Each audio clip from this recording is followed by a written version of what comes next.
You know.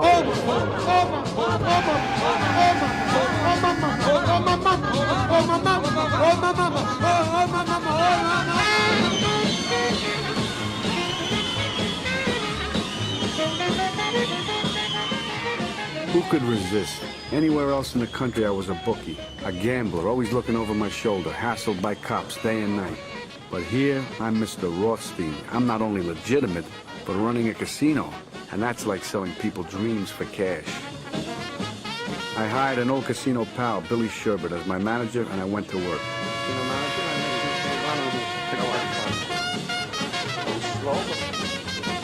For guys like me, Las Vegas washes away your sins. It's like a morality car wash. It does for us what Lourdes does for humpbacks and cripples.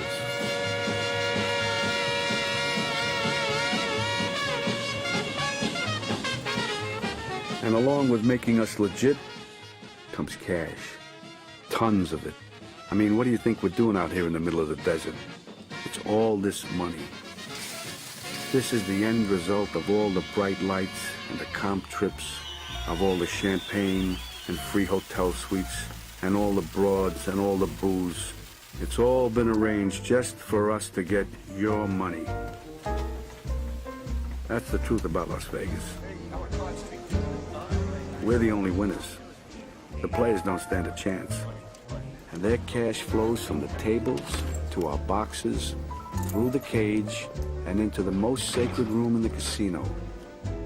The place where they add up all the money, the holy of holies, the count room. Now, this place was off limits. Even I couldn't get inside. But it was my job to keep it filled with cash, that's for sure. They had so much fucking money in there, you could build a house out of stacks of $100 bills. And the best part was that upstairs, the board of directors didn't know what the fuck was going on. I mean, to them, everything looked on the up and up, right? Wrong. The guys inside the counting room were all slipped in there to skim the joint dry. They'd do short counts, they'd lose fill slips, they'd even take cash right out of the drop boxes. And it was up to this guy right here, standing in front of about $2 million, to skim the cash off the top without anybody getting wise, the IRS or anybody. Now notice how in the count room nobody ever seems to see anything. Somehow somebody's always looking the other way. Now look at these guys, they look busy, right?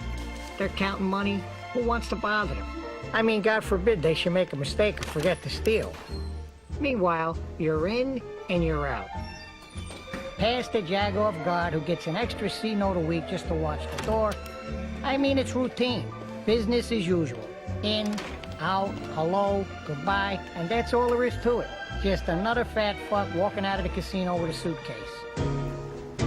Now that suitcase was going straight to one place, right to Kansas City, which was as close to Las Vegas as the Midwest bosses could go without getting themselves arrested. That suitcase was all the bosses ever wanted, and they wanted it every month.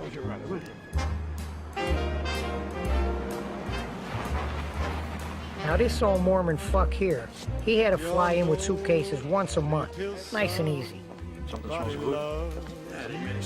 The bosses would come from all over the place, Detroit, Cleveland, Milwaukee, all over the Midwest. And they would meet in the back of this produce market in Kansas City. I mean, nobody even knew it. One of the guys made his mother do all the cooking. See that guy Jerry staring out? Now, these old greaseballs might not look it, but believe me, these are the guys who secretly control Las Vegas. Mama got because they control the Teamsters Union. And that's where you had to go if you wanted to borrow money to buy a casino. Nobody got a Teamsters loan unless the guys in this room knew they were going to get their little suitcases. Guys like this antique over here out of Detroit. Or especially guys like Remo Gadget, the outfit's top boss. Got a round figure on it? Definitely the most important guy in this room. About 20 pounds. So? That's around 700,000. Good. I know it's a little early for Las Vegas, but I do want to welcome the ladies and gentlemen of the gaming industry. As far as the world was concerned, Andy Stone, the head of the Teamsters Pension Fund, was a legitimate guy. It's a very auspicious occasion. A powerful man. Philip, if you would rise. He even played golf with the president. On behalf of the Teamsters Pension Fund, it's my pleasure to present you. But Andy also took orders. And when he was told to give a pension fund loan to Philip Green, for $62,700,000 for the new Tangent. he did what he was told. Now here was the perfect front man. I mean, what the fuck else could he be? He didn't know too much. He didn't want to know too much, especially that the bosses made the Teamsters lend him the money. He wanted to believe the Teamsters gave him all that fucking money because he was smart. I say that knowing full well just how much competition we have in this great city. And where they got Green from? Who the fuck knows?